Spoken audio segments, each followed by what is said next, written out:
Have you ever walked into a room and felt like no one noticed? Not because they didn't see you, but because they looked through you. You speak, and someone cuts you off mid-sentence. You offer help, and they forget to thank you. You're always there, yet somehow always invisible. Maybe you've learned to smile through it, to excuse the indifference, to tell yourself that people are busy, or it's just how the world is. But deep down, a question haunts you. Why does no one respect me? It's a quiet kind of pain. One that doesn't bleed, but erodes. The kind that makes you doubt your own presence. Makes you question if you are truly needed or just convenient. And the more you try to be kind, to be useful, to be there, the more it seems you're overlooked, dismissed, ignored. Here's the brutal truth. People don't treat you this way because they're cruel. They do it because you've taught them how.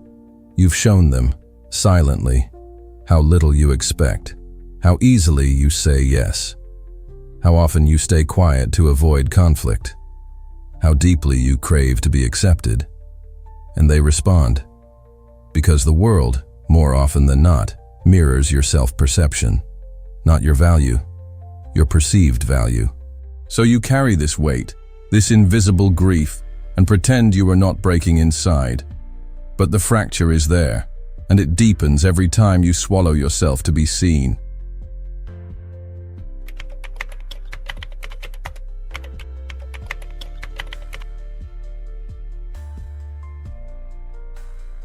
Imagine standing in front of a mirror and seeing nothing, not because the mirror is broken, but because you've forgotten what you look like. This is what happens when you trade authenticity for approval. When you dim your light so others won and feel blinded. When your reflection vanishes beneath masks you didn't even choose, you become a ghost in your own life. Carl Jung called it the persona, the mask we wear to survive in society. A role, a costume, a camouflage, and at first it works. People like the polite version of you, the agreeable one, the one who never makes things complicated. But with every performance, a piece of you fades. Soon, you do not recognize your own voice. You second-guess every boundary. You ask for permission to exist. You laugh at jokes that hurt. You apologize for taking up space. You sacrifice yourself in the name of being easy to love. But here's the irony. The more you abandon your essence, the less people respect you, because no one respects a ghost. They walk through you, use you, forget you. Respect is not built on presence alone. It's built on self-definition, on boundaries drawn with invisible ink that others still feel. But if your reflection is missing, how can they see where you end and they begin? You've taught others to treat you as disposable because you've treated your own truth as inconvenient. So they mirror your silence. They replicate your absence. They echo your refusal to stand as you. This is not about blame. It's about awakening. Because the mirror is not broken. It is just waiting for you to show up. And when you do, when your image finally returns, you'll realize your presence was never the problem. Your self-erasure was.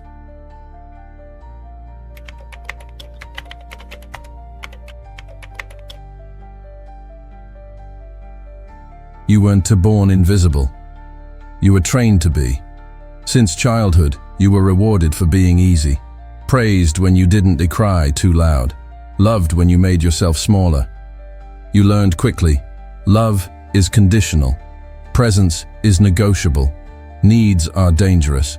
So you adapted. You became the child who never complained, the teenager who always said yes, the adult who forgot how to say no.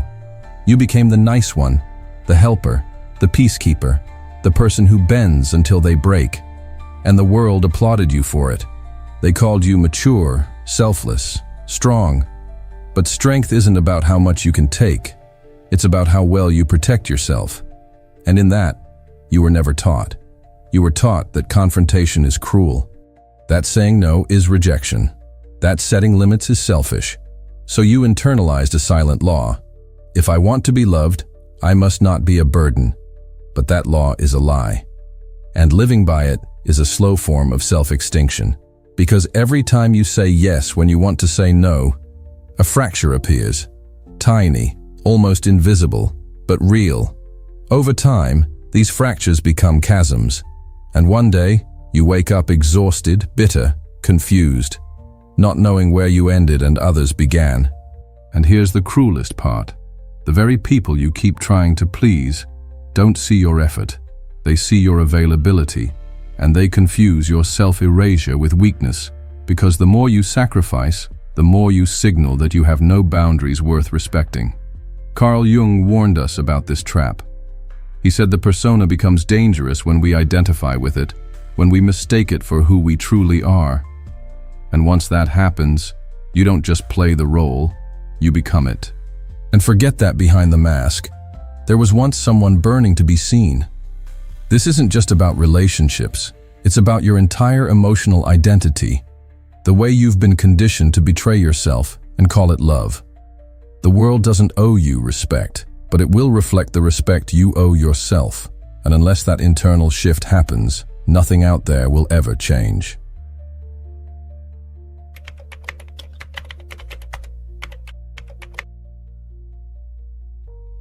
It doesn't begin with someone hurting you. It begins when you silence yourself before they even speak, when you anticipate rejection and shrink, when you sense disapproval and adjust, when your nervous system flinches at the possibility of not being liked. This is the cycle of self-abandonment, and it's more subtle and more devastating than most people realize. It's not dramatic. It doesn't scream. It whispers, "Just let it go. It's not worth the fight. Maybe they're right. I don't want to make things worse." And so you give in, again and again and again, until giving in becomes your identity. You tell yourself you being peaceful, understanding, compassionate, but in truth, you're erasing yourself one small moment at a time. Every time you override your instincts to preserve a connection, every time you withhold your truth to keep the peace, you are training the world to ignore you, because people can feel it. They may not consciously notice, but something in them senses that you don't protect yourself. And if you don't, they won't either. This is how it starts. A tiny surrender here, a swallowed opinion there, a skipped confrontation, a forced smile. Then one day, you look at your life and realize you're surrounded by people who take, and no one ever stops to ask how you're really doing. Because you've built a reality where your pain has no place, where your no has no gravity, where your exhaustion is invisible, even to you. This is not a coincidence. It is a mechanism, a psychic loop. You give too much to be enough. And in doing so, you prove that you don't believe you are. It's not about the others. It never was. It's about that quiet part of you that still thinks you need to earn respect, prove worth, deserve love, and so you bend until you snap. But even then, you apologize for making a mess. The world doesn't break you. You break yourself to fit it. But here's the secret that breaks the cycle. They can only walk all over you because you're lying on the ground. Get up.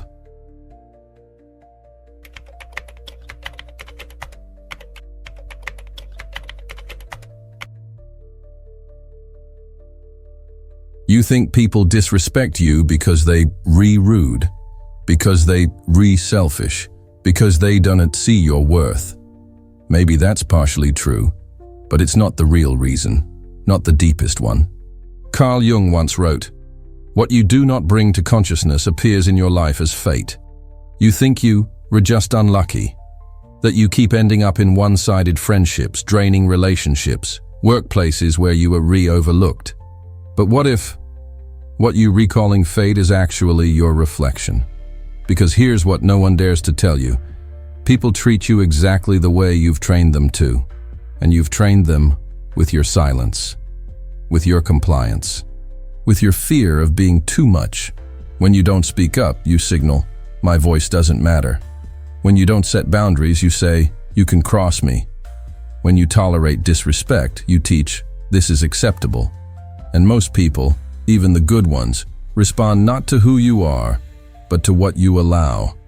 You are not just the victim of their disregard. You are also the architect of your own erasure. It's hard to hear. It hurts, but it liberates. Because it means this cycle isn't permanent. It means you can end it if you are willing to look inwards. Disrespect doesn't always come from evil intentions. Sometimes it comes from people simply reading your cues and believing them. And if your cues say, "I don't need much. It's okay, I understand. I can handle it," then they believe you. But deep down, you don't want to handle it anymore. You don't want to explain away other people's behavior. You don't want to be the person who absorbs pain just to avoid causing it. You want to be seen, heard, respected. But respect doesn't begin out there. It begins in the silent contracts you make with yourself. The ones that say, "I'll stay even if it hurts. I won't ask for too much. I'd rather be accepted than be real." And these contracts, these betrayals in disguise, are the very root of why you're not respected. So if you want the world to treat you differently, you must first renegotiate those inner agreements. Rip up the contract that says your worth depends on others. Sign a new one, written in self-respect, sealed with boundaries, delivered in silence.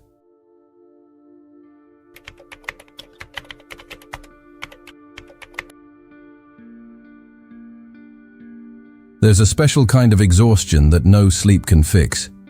It's the exhaustion of living as a version of yourself that isn't real. You wake up and smile. You answer messages. You show up. You help. You adjust. You bend. And no one sees you shattering beneath it all, because from the outside, you look strong, kind, reliable, such a good person. But inside, you slowly collapsing. Not from what people are doing to you, but from what you redoing to yourself to be accepted by them. You've confused love with loyalty, respect with usefulness, safety with silence. And now, you can't tell the difference anymore. You say yes, while screaming no. You apologize even when you're the one bleeding. You offer more when you're already empty. All because you were chasing something that keeps running, approval. And here's the trap. The more you try to prove your worth, the more you confirm that you doubt it. Because those who know their value don't perform to earn respect. They embody it. But you've been taught the opposite, that love must be earned. That being liked is a form of survival. That pleasing everyone means you'll never be left behind. So you become indispensable, not out of love, but out of fear. And every time you make yourself smaller to be accepted, you tell your soul, you're too much. But you're not. You're just too real for people who benefit from your absence. That's the pain you carry. Not that people abandoned you, but that you abandoned yourself first. And the body knows. It aches. It breaks. It holds the tension of your self-betrayal. And still, you keep trying. Keep giving. Keep hoping that if you're enough, they'll finally see you. But they won't. Because no one can see what you refuse to show. No one can honor what you silently devalue. You cannot be loved while hiding. You cannot be respected while pretending. There comes a moment in every soul's journey where the ache of pretending becomes louder than the fear of being real. And when that moment comes, everything begins to change.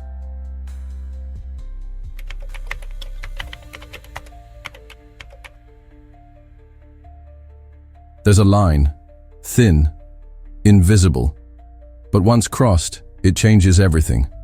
It's not drawn by the world. It's not dictated by others. It's a line drawn within you, between pretending and collapse. And most people live right on the edge of it. You tell yourself you can take it. One more slight, one more sacrifice, one more moment of being overlooked. But something inside you knows, if I go one step further, I'll lose myself entirely. This is the breaking point. And it doesn't arrive with screams or rage. It arrives in silence. In that still moment, when the realization lands, no one will ever respect me until I stop begging to be seen. Let that sink in, because this is the truth you've been avoiding. The truth that burns. You've been giving everything, in the desperate hope that someone, someday, would finally give you back your dignity. But they won't, not because they're incapable, but because you've made it too easy for them not to. You've forgiven too quickly, explained too much, held space for people who had no intention of honoring yours. And now you sit in the rubble of your own people-pleasing, wondering why no one ever chose you back. But here is what you've never said out loud, not even to yourself. I'm tired of chasing crumbs of validation. I'm tired of proving I deserve respect. You don't need to become louder, or colder, or meaner. You just need to become clear. Clear on this. I will not trade my self-worth for someone else's comfort again. The next step won't be easy, but it will be true. And from that truth, you'll begin to rise. Not because others lifted you, but because you finally stopped kneeling.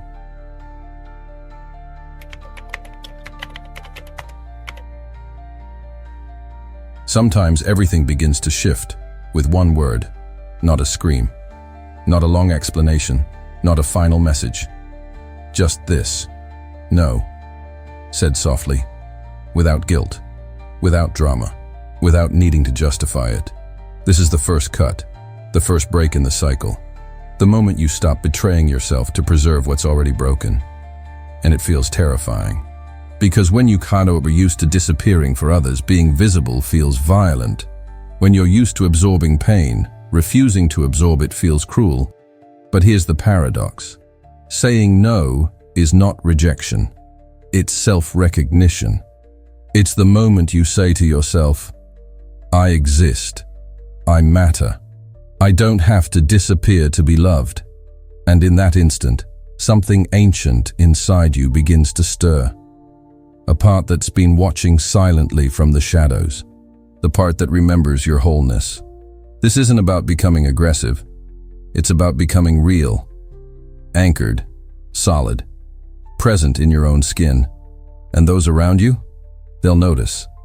Some will get angry. Some will fall away. Some will accuse you of changing. And they'll be right. The version of you that made their life easier is dying. This is a sacred death, the death of the compliant self, the end of the story where you apologize for existing. And in its place, a new story begins, one where your silence is no longer a sign of submission, but a signal of power, a boundary, a mirror, a line in the sand. Carl Jung once said, "Individuation begins when the individual separates from the collective." This is it, not a speech, not a confrontation. Just a quiet decision. I won't abandon myself again. And from this silence, a new kind of voice will emerge. Not one that begs, but one that simply is.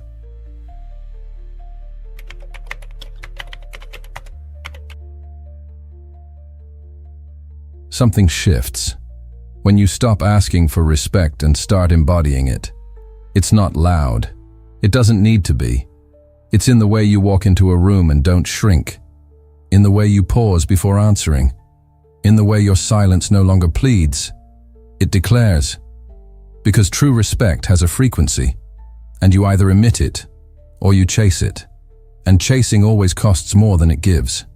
But when you begin to respect yourself in quiet, invisible ways, by resting when you retired, by saying no without guilt, by walking away when you not valued, something remarkable happens. People start to adjust around your presence, not because you demanded it, but because you no longer tolerate the opposite. There's no negotiation here, no convincing, no proving, just a field of energy that says, this is who I am, this is what I allow, this is where I stop. And the ones who used to drain you, they'll sense it, they'll feel it in your eyes, they'll stumble when you no longer explain yourself. They'll fall silent when you stop playing the game, because the one who doesn't need the room controls the room. Carl Jung understood this.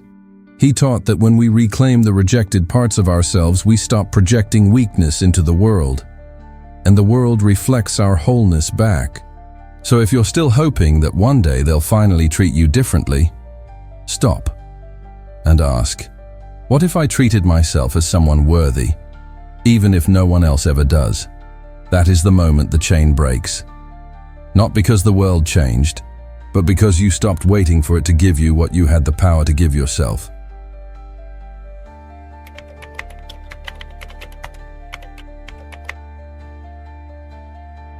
Do you remember the empty chair? The one in the crowded room? The one where you sat? Unseen, ignored, fading. That chair still exists. But now, it holds something else. Weight. Because something in you has shifted. Something unspoken, but undeniable. You no longer sit hoping to be noticed. You sit rooted, present, whole, and they feel it, even if they don't understand it. The world didn't get quieter. People didn't suddenly become kinder. You just stopped offering your silence as submission. You stood up, inside yourself. And in that moment, a new gravity formed around you. Here's the truth that was always waiting. You are the line. You are the limit. You are the moment when the cycle breaks. Respect begins where self-betrayal ends. So the question is no longer, why don't they respect me? The real question is, am I willing to become someone who no longer accepts being disrespected? The answer isn't in words. It's in the silence that follows. And in that silence, everything changes.